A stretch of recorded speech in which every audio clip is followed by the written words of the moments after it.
അതിനെ തടുക്കാൻ ഒരാൾക്കും കഴിയില്ല. പരിശുദ്ധ ഖുർആനിൽ അല്ലാഹു സുബ്ഹാനഹു വ തആല ഓർമ്മപ്പെടുത്തുന്നു, കുല്ലൻ യുസീബനാ ഇല്ലാ മാ കതബല്ലാഹു ലനാ ഹുവ മൗലാനാ വഅലല്ലാഹി ഫല്യതവക്കലിൽ മുഅ്മിനൂൻ. കുല്ലൻ യുസീബനാ ഇല്ലാ മാ കതബല്ലാഹു ലനാ. നമുക്ക് എന്ത് സംഭവിക്കുന്നുണ്ടെങ്കിലും അതൊക്കെ അല്ലാഹു കണക്കാക്കിയതാണ്. ഇല്ലാ മാ കതബല്ലാഹു ലനാ ഹുവ മൗലാനാ. നമ്മെ സഹായിക്കാൻ അല്ലാഹുവല്ലാതെ വേറാരുമില്ല.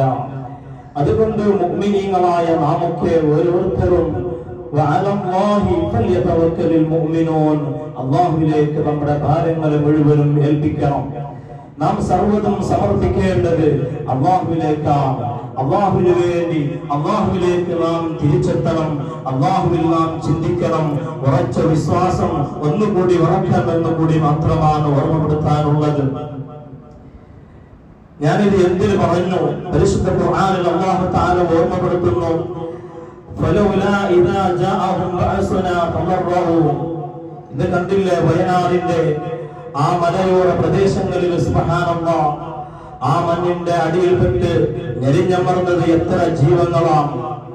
പരിശുദ്ധ ഖുർആനിൽ അല്ലാഹു തആല ഓർമ്മപ്പെടുത്തുന്നു, നാം അല്ലാഹുവിന്റെ അദാബ് വരുമ്പോൾ, അല്ലാഹുവിന്റെ മുസീബത്തും പ്രയാസങ്ങൾ വരുമ്പോ എല്ലാ മുഅ്മിനീങ്ങൾക്കും ഒരിക്കൽ ബേജാറാകും, ഒരിക്കൽ വിഷമപ്പെടും.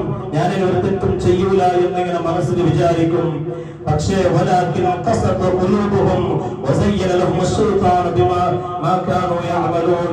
പരിശുദ്ധ ഖുർആനിൽ അല്ലാഹു തആല ഓർമ്മപ്പെടുത്തുന്നു, അത് 2 ദിവസം കഴിയുമ്പോഴേക്ക് പിന്നെ മറന്നുപോയി, പിന്നെ വീണ്ടും തെറ്റുകളിൽ ഏർപ്പെടും.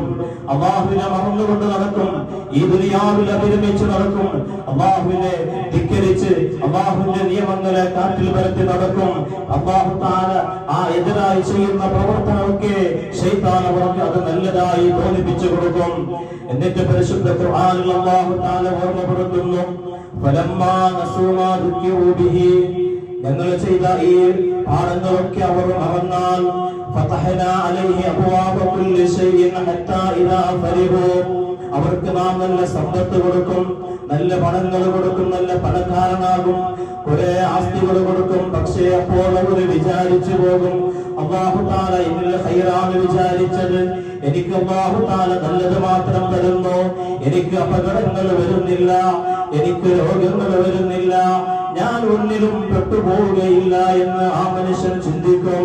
അപ്പോഴാണ് അല്ലാഹു തആല പറയുന്നു, ഫഇദാ ഫരിഹൂ ബിമാ ഊതൂ അഖബനാഹും ബഗ്തതൻ ഫഇദാ ഹും മുബ്ലിസൂൻ. കയ്യിൽ 2 ക്യാഷ് കൂടിയപ്പോ, ചെറിയൊരു അധികാരം കിട്ടിയപ്പോ, നല്ല സമ്പത്ത് കിട്ടിയപ്പോ, ദൂർത്തടിക്കുന്നതിന്, ഇസ്രാഫ് ചെയ്യുന്നതിന്, വേസ്റ്റ് ചെയ്യുന്നതിന് ഒരു കയ്യും കണക്കുമില്ല.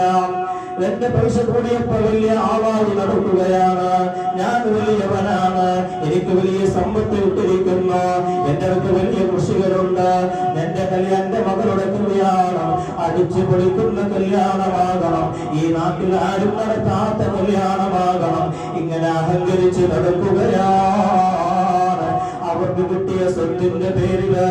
പക്ഷേ പരിശുദ്ധ ഖുർആനിൽ അല്ലാഹു തആല പറയുന്നു,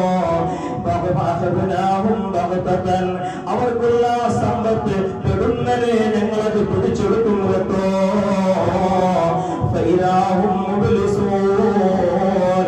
ആ സമയത്ത് നിങ്ങൾ അതേ വിരൽ കടിക്കേണ്ടി വരും, കയ്യിലൊന്നുമില്ലാതെ നഷ്ടപ്പെട്ടു പോയവരാകാം. അതല്ലേ ഇന്ന് വയനാടിന്റെ മലയോര പ്രദേശങ്ങളിൽ നടന്നത്. അന്ന് രാത്രി ആ നാട്ടുകാർ കിടന്നുറങ്ങുമ്പോ ആ മുണ്ടക്കയും ചൂരൽമല എന്ന പ്രദേശത്തുള്ള ആ നാട്ടുകാരന്ന് കിടന്നുറങ്ങുമ്പോ എന്തെല്ലാം സ്വപ്നങ്ങളാണ് മനസ്സിലുണ്ടായിരുന്നത്, എന്തെല്ലാം പ്ലാനിങ്ങുകളാണ് ഉണ്ടായിരുന്നത്. ആ കെട്ടിപ്പിടിച്ച ഉമ്മാന്റെ പട കണ്ടില്ലേ, തന്റെ മക്കൾക്ക് ചുടുചുംബനം കൊടുത്തുകൊണ്ട് കെട്ടിപ്പിടിച്ച് കിടന്നുറങ്ങിയ ഉമ്മ ഒരിക്കലും വിചാരിച്ചിട്ടില്ലല്ലോ നാളെ ഞാൻ മണ്ണിന്റെ അടിയിലാകുമെന്ന് വിചാരിച്ചു പോയോ. സ്വപ്നങ്ങളല്ലേ തകർന്നു പോയത്, അത് ചരിത്രമല്ലേ തിരിച്ചെഴുതേണ്ടി വന്നത്, ആഗ്രഹങ്ങളല്ലേ നിഷ്ഫലമായി പോയത്. എത്ര മയ്യത്തുകളാണ്, എത്ര മയ്യത്ത് മയ്യത്തുകളാണ് ഇന്നും മണ്ണിന്റെ അടിയിലുള്ളത്. എത്ര മൃതദേഹങ്ങളാണ് കൈയും കാലും നഷ്ടപ്പെട്ടു കിട്ടിയത്. എത്രയോ ആളുകൾ തന്റെ കുടുംബത്തിന്റെ നല്ല നന്മയ്ക്ക് വേണ്ടി ഗൾഫിൽ പോയി പണിയെടുത്തവർ തിരിച്ചു വരുമ്പോ അവരുടെ നാട്ടിൽ ഉറ്റയവരില്ല, ഉടയവരില്ല, കുടുംബക്കാരില്ല, ഭാര്യ മക്കളില്ല. എത്ര മക്കളാണ് അനാഥകളായി പോയത്. ഈ നൂറ്റാണ്ടിലെ ഏറ്റവും വലിയ ദുരന്തമല്ലേ, കേരളം കണ്ട ഏറ്റവും വലിയ ദുരന്തമല്ലേ ഇന്ന് വയനാടിൽ നടന്നുകൊണ്ടിരിക്കുന്നത്. ഇന്നും അവിടെ രക്ഷാപ്രവർത്തകന്മാർ അതാ നട്ടോട്ടം ഓടിക്കൊണ്ടിരിക്കുകയാണ്. എത്ര വീടുകളാണ് തകർന്നു പോയത്. എത്ര ആളുകളാണ് അധ്വാനിച്ചുണ്ടാക്കിയ കോടിക്കണക്കിന് സമ്പത്തുകൾ എല്ലാം ഒറ്റ നിമിഷം കൊണ്ട് നഷ്ടപ്പെട്ടു പോയില്ലേ. ഇതിൽ നമുക്ക് വലിയ പാഠമില്ലേ മോമിനെ? നാം ചിന്തിക്കണം. ഒരിക്കലും നമ്മുടെ സമ്പത്തിന്റെ പേരിൽ അള്ളാനെ മറന്നു കളിക്കില്ല.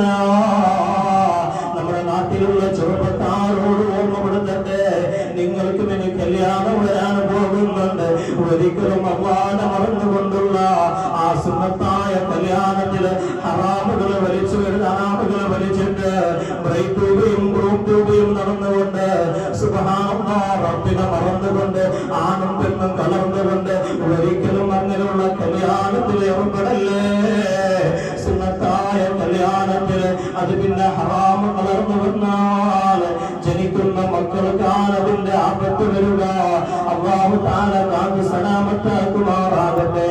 അല്ലദീ ഖലഖൽ മൗത വൽ ഹയാത ലിയബ്ലുവകും അയ്യുകും അഹ്സനു അമലാ. പരിശുദ്ധ ഖുർആനിൽ അല്ലാഹു തആല ഓർമ്മപ്പെടുത്തുന്നു, ഈ ദുനിയാവിൽ ജീവൻ മരണങ്ങൾ അന്ന് പടച്ചത് പെരുന്നറയുള്ള മരണങ്ങൾ നിങ്ങളുടെ മുമ്പിൽ വരുമ്പോ നാം ചിന്തിക്കണം, ഇത് നമ്മെ പരീക്ഷിക്കാനാ. ആര് അല്ലാഹുവിലേക്ക് ഓടിയെത്തുന്നു, ആര് തൗബ ചെയ്ത് മടങ്ങുന്നു, റബ്ബിലേക്ക് ആര് മടങ്ങുന്നു എന്ന് ചിന്തിക്കാനാണ് അല്ലാഹു തആല നമ്മെ പരീക്ഷിക്കുന്നത്. ആ പരീക്ഷണങ്ങൾ ഞങ്ങൾ കുടുങ്ങി പോകരുത്. അല്ലാഹു തആല കാത്ത് സലാമത്താക്കുമാറാകട്ടെ. അല്ലാഹുവേ നീ കാത്ത് സലാമത്താക്കണേ അല്ലാഹ്. അത്തരത്തിലുള്ള ഒരു അപകടങ്ങളിലും ദുരന്തങ്ങളിലും ഞങ്ങളെ നീ പെടുത്തലിയ റഹ്മാനെ. അല്ലാഹുവേ ഞങ്ങളെ നീ കാക്കണേ അല്ലാഹ്. ഞങ്ങൾ ചെയ്ത തെറ്റിന്റെ കാരണം കൊണ്ട് ഒരിക്കലും ഞങ്ങളെ നീ ദുരന്തങ്ങളിൽ പെടുത്തല്ലേ അല്ലാഹ്. جددوا إيمانكم ونوروا قلوبكم وزينوا ألسنتكم بقول لا إله إلا الله. لا إله إلا الله. لا إله إلا الله. لا إله إلا الله. لا إله إلا الله.